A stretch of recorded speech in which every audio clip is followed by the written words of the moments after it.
Hi, everyone. I think we're slightly early, but I'll start regardless. So, my name is Jacoby. I'm the director of the Projective Cities program. Projective Cities is a taught MPhil program that prepares students for independent research and supports the inquiries by providing supervision and a framework of rigorous design and research methodologies. The city in the 21st century is characterized by fundamental changes in its form, organization, and structure, witnessing a relentless speed of urbanization on the one hand and a shrinking on the other. These diverse conditions challenge the conventional practices and theories of architecture and urbanism. Since the 19th century, cities and their architecture have been predominantly reasoned and defined by positivist concepts of scientific urbanism, and its recent guises of ecology, sustainability, and economy, functionalist terms anticipated and consolidated by the modern movement. However, top-down urban planning and design, and its common separation from architecture, is increasingly at odds with the multi-scalar complexity and context that define today's cities. In response, Projective Cities is interested in posing new architectural and urban questions that derive from a research and design-based analysis of and speculation on the contemporary city and its formation. The program reconsiders the importance of architecture as a collective and disciplinary knowledge shaped by cultural, social, political, economic context, and architectural design as a precondition to the conception and realization, but also subversion of urban plans. As a unique platform for a systematic study of the contemporary built environment, Projective Cities seeks to reconceptualize the interrelationships between architecture, urban design, and planning, and recognizes the contemporary city as a source of knowledge and subject of projective speculation, which defines a new field area of study and design and research agenda with the aim to meaningfully propose new ideas for the city. The main ambitions of Projective Cities are twofold. First, to examine how architectural ideas of the city provide alternatives to current design doctrines. This raises the question of what kind of project and research arises from architecture and architectural urbanism, and how this redefines the relationship between architecture, urban design, and planning. Second, to define the ambivalent notion of research and architecture by proposing new methodologies to study, analyze, and speculate on the synthesis of theoretical and practical design research. This is understood both as an intellectual problem, exploring the relationship between theory and design for knowledge production, as well as a practical problem, investigating the possibilities of design research to affect practice. In other words, it is concerned with the relationship between disciplinary forms of knowledge and knowledge of forms. Projective Cities is divided into a taught and research phase of 30 weeks each, which follow a yearly structure. And during the taught phase 1 and year 1, it has follows the 3 academic terms of the AA.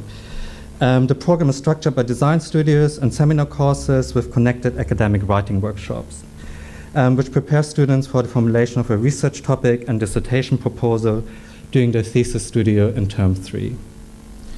Broadly speaking, the focus of term 1 is on the scale of architecture, and term 2 on the scale of urbanism, or the scale of the urban plan, and in term 3 is the first attempt to synthesize them in a dissertation proposal.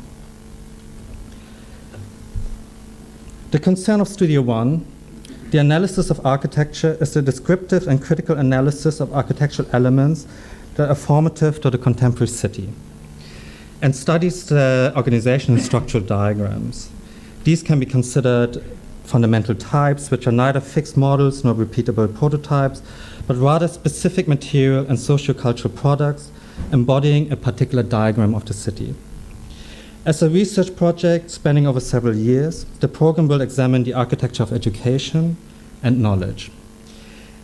The political and economic dimension of education and knowledge discloses the different relations and ambitions between a region, a city, and its inhabitants. Thus, points to several interrelated scales through which the city is conceptualized and formed. The scale of architecture, the specificity and typological analysis, the urban scale, its configuration, limits, and centralities, but also the political and socioeconomic realities that organize it. The national scale and the building of citizenry, and the regional scale and its economic and geopolitical meanings. The architecture of educational knowledge, therefore, opens up a discussion on how the urban can be understood through specific architecture and its design, and how its effect as an urban armature is not only of spatial importance, but equally organized by larger political discourses. Educational types have a spatial organization that reflects on the formal processes of teaching and learning, and are well defined by educational frameworks, curriculums, and institutions. I mean, one of the few exceptions is, of course, the AA here. They are also commonly shaped by distinct social diagrams that underlie education as a cultural, political, and economic product.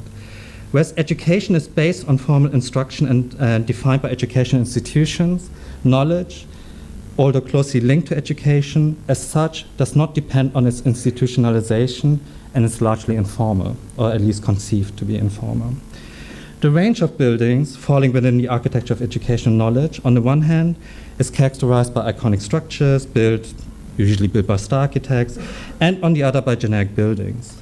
Although educational institutions generally have specific programmatic constraints and organizational layouts that knowledge architecture commonly lacks, the current tendency is to hybridize buildings of educational knowledge in order to promote a synergetic learning environment and imply learning as an integral part of our daily lives. For example, schools become academies and universities become economic knowledge hubs. This is largely explained by the fact that knowledge is the most important asset and economic driver of developed countries, requiring a conflation of learning, knowledge, and economy. Yet, in the process, architecture and its design has become ineffective, a failure betrayed by marketing jargon that uses adjectives such as innovative, communicative, synergetic, creative, experimental, interdisciplinary, livable, and sustainable to sell an environment that architecture only strenuously fulfills. Thus, one of the challenges arising from the topic on architecture and on educational knowledge is how architecture can respond to changing cultural, economic, and urban contexts, and how to propose new effective design ideas and models. What the architecture of educational knowledge makes further apparent is the problem of conceptualizing the public, which seems increasingly challenged by privatization of the public. Architecture and urban design tend to simplify the in reality differentiated concepts of the public and the private.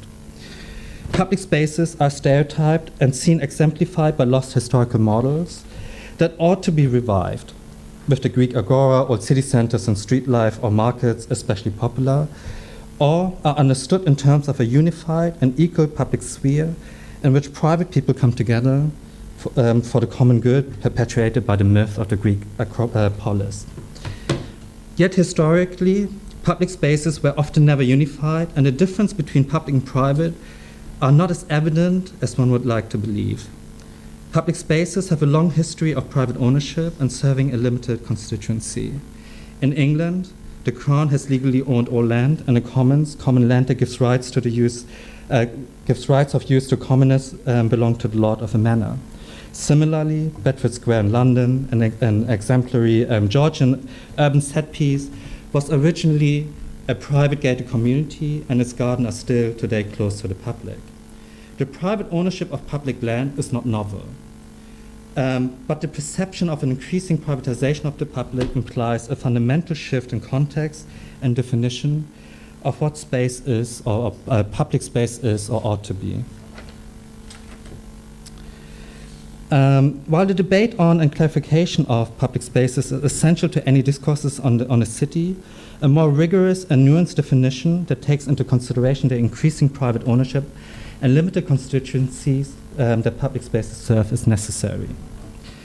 Hereby, the architecture of education knowledge is an effective framework through which the conflicts between what is vaguely termed the public and private, or the common, can be re-examined. In order to better understand how different stakeholders and constituency affect the formation of an urban plan and how architectural design is part of this process. The closely linked seminar in term 1 discusses different concepts of type and the importance of the systematic understanding of disciplinary knowledge and methodical design in architecture.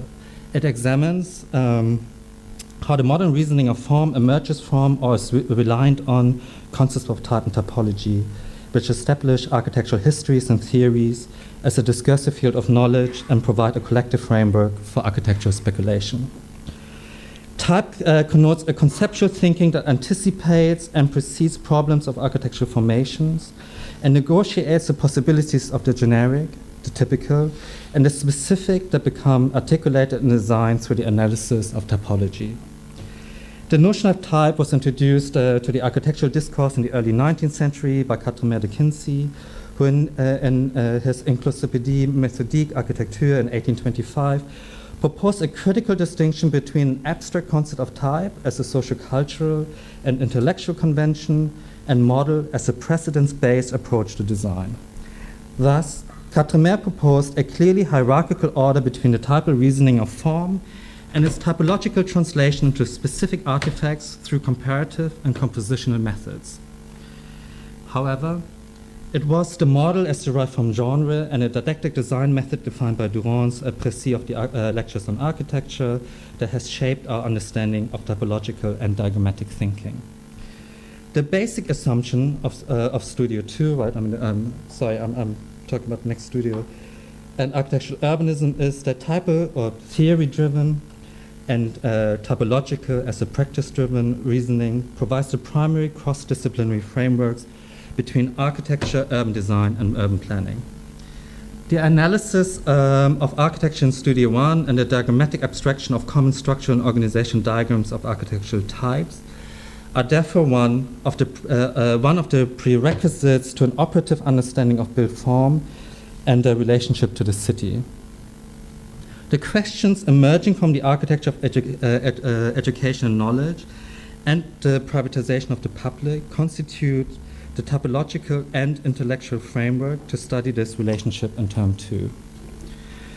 Studio 2 builds on the previously defined concepts of formative diagrams or deep structure and fundamental types as the analysis of collective and disciplinary forms of knowledge. The idea of type and typology is expanded to the context and study of the city, while students are introduced to the conventions of urban planning, its parameters, processes, and limits. Understanding fundamental types as providing one of the basic organizational, structural, and tectonic elements of the city, and drawing a deliberate relationship between the scales of the building types in the city. The formation of the city is posited as both a strategic urban and an architectural design problem. Therefore, the hierarchies, limits, and differentiation of types in the structural and organization diagrams are seen as partial means to control urban development. This implies that a city can be read through typological conflicts and transformations that arise when types encounter or are inserted into a specific context. By uncovering the conflicts and transformations of built form, the necessary scale of negotiations and translations also begin to suggest a specific idea of a city or an intrinsic formal and spatial relationship between urban strategies and architectural design. Complementing the studio seminar 2 on the theories of contemporary city looks at the phenomena of the contemporary city that has been theorized in the recent past by a number of critical writings and projects that reformulate and object to the traditional history of urban planning. A history that emerged with scientific urbanism in the late 19th century and became formalized by the efforts of the modern movement. The core propositions the modernist theories of a contemporary city, which developed with an increased fascination with the city itself, and discusses 20th century theories that largely define themselves in opposition to modernist doctrines. The course proposes that the city has increasingly become a critical field of theory, driven by practitioners in an attempt to reconnect architecture with the challenges and questions raised by the contemporary city and prolific urbanization. Now, Studio 3, which is a combined studio. So the following thesis studio in term 3, which is a combined design studio and seminar course, in which students develop their dissertation proposal for an integrated designed and written dissertation, which is the final piece of work or final piece of research in the program.